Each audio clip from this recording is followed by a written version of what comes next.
কোনো ব্যক্তি এশার ফরজ নামাজের জামাতে অংশ নিল চতুর্থ রাকাতে, তাহলে বাকি 3 রাকাত নামাজ কিভাবে আদায় করবে?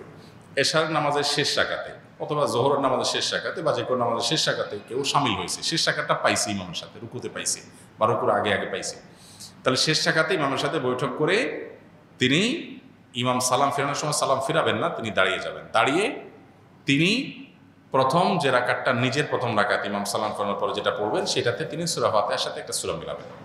এরপরে রুকু সিজদা করে প্রথম রাকাত শেষ করে প্রথম রাকাতে বসবেন। সাধারণত প্রথম রাকাতে আমরা বসি না, কিন্তু তিনি বসবেন। কেন বসবেন? কারণ সিরিয়ালে এটা তার দ্বিতীয় রাকাত, ইমামের সাথে একটা রাকাত পাইছে, এটা এখন সেকেন্ড রাকাত, সেই হিসাবে এই রাকাতে বসবেন। তাহলে পরপর 2টা বৈঠক হবে, একটা ইমামের সাথে বসছে আর একটা নিজের। এরপরে আবার দাঁড়াবেন, দাঁড়িয়ে সূরা ফাতিহার সাথে সূরা মিলাবেন, কারণ তার প্রথম 2 রাকাত মিস হয়েছে ইমামের সাথে, যেগুলো সূরা মিলানো ছিল সেগুলো এখন তিনি আদায় করবেন। সো এখানেও সূরা ফাতিহার সাথে সূরা মিলাবেন এবং এই রাকাতে তিনি আর বসবেন।